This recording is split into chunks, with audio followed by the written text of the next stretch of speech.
ये कहानी भारत के एक छोटे से गांव की है, जहां एक संयुक्त परिवार रहता था, जिसमें सास, बहू और बेटा रहते थे। इस परिवार की सास बहुत लालची और स्वार्थी थी। उसकी लालच के कारण घर में हमेशा कलह और अशांति रहती थी। इस कहानी के 3 मुख्य पात्र हैं। सासू माँ, जिनका नाम शांति देवी है। शांति देवी एक लालची और स्वार्थी महिला है, जो हमेशा अपने फायदे के बारे में सोचती है। इस कहानी की दूसरी पात्र है लाचार बहू, जिसका नाम सीमा है। सीमा एकदम सरल, दयालु और सहनशील महिला है, जो सास के अत्याचार सहने के बावजूद परिवार को एकजुट रखने की कोशिश करती है।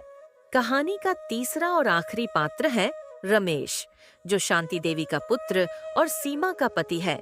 रमेश एक मेहनती और आज्ञाकारी बेटा, जो अपनी माँ की सभी बातें मानता है और माँ का सम्मान करता है, और जो अपनी पत्नी से बहुत प्यार भी करता है। एक दिन सुबह सुबह जब सीमा रसोई घर में काम कर रही थी, तभी उसकी सास उसे फटकार लगाने रसोई घर में आती है। सीमा, तुमने आज फिर से दाल में ज्यादा मसाला डाल दिया था। तुमसे तो कुछ भी ठीक से नहीं होता। माँ जी, मैंने वही किया जैसा आपने कहा था। अगर गलती हुई है तो मुझे माफ कर दीजिए। हर बार माफी मांगकर तुम अपने सारे पाप छिपा लेती हो। लगता है तुम चाहती हो कि इस घर में कुछ भी ठीक से न चले। तुम्हारी वजह से घर का बजट बिगड़ रहा है। तुम जानबूझकर महंगे मसाले इस्तेमाल करती हो ताकि मेरा सारा पैसा खत्म हो जाए। नहीं माँ जी, ऐसा कुछ नहीं है। मैं हमेशा घर के खर्चे का ध्यान रखती हूँ। हाँ, बहुत अच्छा ध्यान रखती हो तुम। लेकिन देखना, मैं तुम्हारी ये चालें अच्छे से जानती हूँ। मुझे तुमसे सब कुछ बचाना होगा, वरना एक दिन तुम सब बेच खाओगी। बेचारी सीमा चुपचाप अपनी सास के ताने सुन लेती है और फिर से अपने काम में लग जाती है। उसी शाम रमेश काम से घर लौटता है और सीमा को उदास देखता है। सीमा, क्या हुआ? तुम इतनी परेशान क्यों दिख रही हो? कुछ नहीं जी, बस थोड़ा थक गई हूँ। नहीं, कुछ तो हुआ है। सच्ची सच्ची बताओ, क्या हुआ है? कुछ नहीं जी, पता नहीं क्यों, पर माँ जी को मुझसे फिर से कोई शिकायत हो गई है। माँ तो ऐसी ही है। तुम दिल छोटा मत करो, मैं उनसे बात करूंगा। हर बार बात करने से कुछ नहीं बदलता जी। वो हमेशा मुझ पर शक करती हैं, हमेशा मुझे गलत समझती हैं। पता नहीं क्यों उनको लगता है मैं हमेशा फिजूल खर्च करती हूँ। मैं जानता हूँ सीमा, लेकिन माँ को बदलना इतना आसान नहीं है। तुम थोड़ा धैर्य रखो, मैं बात करता हूँ माँ से। कब तक जी? मैं कब तक ये सब सहूंगी? आखिर मेरी गलती क्या है? रमेश सीमा को अपनी बातों से दिलासा देता है और सीमा रमेश की बात मान जाती है। उसी रात रमेश अपनी माँ शांति देवी से मिलने उनके कमरे में जाता है। माँ, क्या मैं अंदर आ जाऊं? हाँ रमेश बेटा, आ जाओ। माँ, आपसे एक जरूरी बात करनी थी। हाँ बोलो ना बेटा, क्या बात करनी है? माँ, सीमा बहुत परेशान है। आप उस पर इतना शक क्यों करती हो? रमेश, तुम मुझे समझाने आए हो या अपनी पत्नी का पक्ष लेने? वो तुम्हें मेरे खिलाफ कर रही है। माँ, ऐसा कुछ नहीं है। सीमा बहुत अच्छी है। वो हमेशा घर के लिए सोचती है। आप उसे थोड़ा समझने की कोशिश करें। तुम अब मुझे सिखाओगे कि मुझे किसे समझना चाहिए। मैं जानती हूँ वो घर का सारा धन बर्बाद करना चाहती है। तुम उसकी बातों में मत आओ। माँ, ऐसा कुछ नहीं है। आप उसे गलत समझ रही हैं। तुम देखना बेटा, एक दिन ये तुम्हें छोड़कर चली जाएगी और तब तुम्हें मेरी बात समझ आएगी। रमेश अपनी माँ को बहुत समझाने की कोशिश करता है, परंतु शांति देवी उसकी कोई बात मानने को तैयार नहीं थी। शांति देवी जब देखती है कि रमेश अपनी बीवी की ज्यादा पक्ष लेने लगा है, तो वो सीमा को किसी तरह फंसाकर रमेश की नजरों में उसे गलत साबित करने का सोचती है। अगले दिन सुबह सुबह शांति देवी घर की कीमती चीजें छुपाकर सीमा पर चोरी का आरोप लगाने की योजना बनाती है। शांति देवी सीमा को फंसाने की योजना बनाते हुए अपने आप से कहती हैं, अगर इस घर से सीमा चली जाए तो रमेश पूरा घर मेरे नाम कर देगा। मुझे बस सीमा को किसी तरह बदनाम करना है। शांति देवी फटाफट घर की कीमती चीजें घर के एक बंद कमरे में छिपा देती है। घर की कीमती चीजें छुपाने के बाद शांति देवी रमेश को बुलाती है। ओ रमेश बेटा, कहाँ हो? जरा यहाँ आना तो। आया माँ, रुकना जरा सा। रमेश, घर से कुछ कीमती चीजें गायब हैं। मैंने बहुत ढूंढा लेकिन कहीं नहीं मिली। क्या घर की चीजें गायब हो गई हैं माँ? हाँ बेटा, मैंने बहुत ढूंढा पर कुछ चीजें नहीं मिल रही है। मुझे लग रहा है शायद किसी ने हमारे यहाँ चोरी की है। पक्का ना माँ, चीजें चोरी हुई हैं। कहीं ऐसा तो नहीं आप कहीं रखकर भूल गई हो? नहीं बेटा, पक्का चीजें चोरी हुई हैं, पर जो चीजें चोरी हुई हैं उन्हें देखकर तो लग रहा है अपने घर के किसी ने ही चोरी की है। आप कहना क्या चाहती हो माँ? मैं कुछ कह नहीं सकती, लेकिन तुम अपनी पत्नी से पूछो, कहीं उसने ही।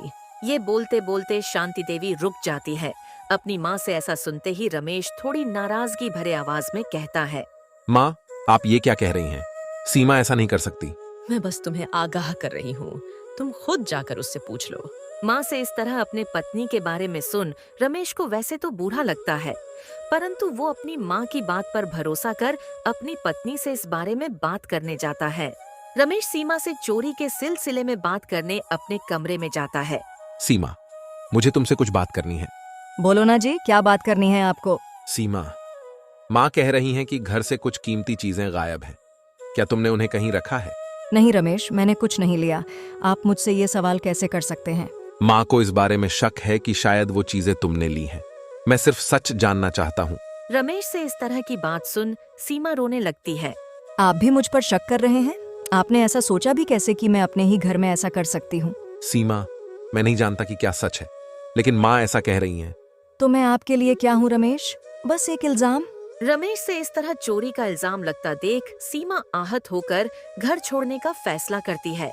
मैं इस घर में अब नहीं रह सकती। जब आप खुद मुझ पर भरोसा नहीं करते तो मेरा यहाँ रहना व्यर्थ है। सीमा, मेरी बातों का बुरा मत मानो, मत जाओ, घर छोड़कर रुक जाओ। नहीं रमेश, मैं जा रही हूँ, लेकिन याद रखना, सच्चाई हमेशा सामने आती है। सीमा अपना सूटकेस बांधकर अपने मायके चली जाती है। सीमा के मायके जाने के बाद रमेश सीमा को बहुत फोन करता था, पर सीमा उसका कभी जवाब नहीं देती थी। इसी तरह कई दिन बीत जाते हैं। सीमा अपने मायके में ही रहती है। सीमा के जाने के बाद रमेश और शांति देवी के बीच रोज रोज की अनबन शुरू हो जाती है। माँ, आपसे बड़ी गलती हो गई है। सीमा निर्दोष थी और हमने उसे जाने दिया। अच्छा हुआ वो चली गई, अब घर में सब मेरे हिसाब से चलेगा। माँ, घर में अब सिर्फ उदासी है। आपने मेरा जीवन बर्बाद कर दिया। इसी तरह कुछ और दिन बीत जाते हैं। धीरे धीरे रमेश अपनी माँ से दूरी बनाने लगता है। रमेश अपनी माँ से बात करना भी बंद कर देता है। शांति देवी को इस बात से कोई फर्क नहीं पड़ रहा था।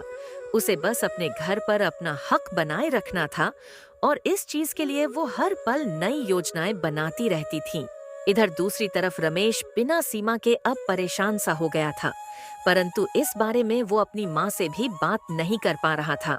फिर एक दिन रमेश हिम्मत जुटाता है और अपनी माँ से सीमा को घर लाने की बात कहने की ठान लेता है। अब बस हो गया, आज तो माँ से कह दूंगा मैं सीमा को घर वापस लाने जा रहा हूँ। रमेश घर पहुंचकर अपनी माँ से कहता है, माँ, अब बस हो गया, मैं जा रहा हूँ सीमा को घर वापस लाने। क्या तुम उस चोरनी को वापस लाने जा रहे हो? माँ, सीमा चोरनी नहीं है। आपने बिना मतलब मेरी सीमा पर शक किया। अगर तुम्हारी बीवी चोरनी नहीं है तो घर का कीमती सामान कहाँ गया? माँ, आपको जो सोचना है सोचो, मैं जा रहा हूँ अपनी सीमा को वापस लाने। रमेश आखिरकार सीमा को मनाने और उसे वापस अपने घर ले जाने सीमा के मायके जाता है। सीमा, मुझे माफ कर दो। माँ की बातों में आकर मैंने तुम्हारे साथ अन्याय किया। प्लीज घर वापस चलो। रमेश, मैंने आपको हमेशा अपने पति और साथी के रूप में माना है, लेकिन आप भी मुझ पर शक करने लगे। मैं सिर्फ आपके कहने से वापस नहीं लौट सकती। आपको खुद से ये समझना होगा कि सही क्या है और गलत क्या। सीमा, मैंने अपनी गलती मान ली है, मुझे माफ कर दो। घर बिना तुम्हारे सूना हो गया है। सीमा थोड़ी देर सोचती है और रमेश को माफ कर देती है। ठीक है रमेश, मैं वापस चलूंगी, लेकिन अब मैं किसी भी अन्याय को सहन नहीं करूंगी और मुझ पर लगे चोरी के इल्जाम को मैं गलत साबित करके रहूंगी।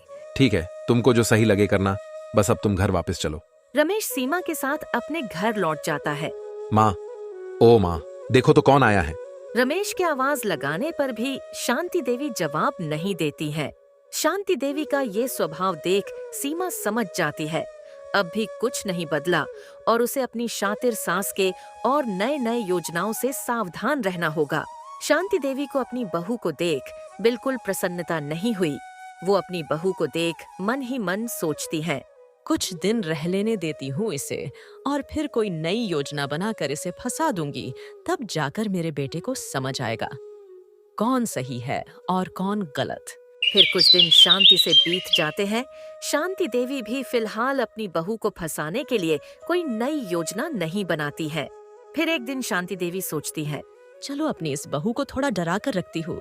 शांति देवी सीमा को आवाज लगाती है। सीमा, जरा यहाँ आना तो। आ रही हूँ माँ जी। शांति देवी के बुलाने पर सीमा फौरन उसके पास जाती है। शांति देवी सीमा को अपनी धौंस दिखाने के लिए कड़क आवाज में कहती है।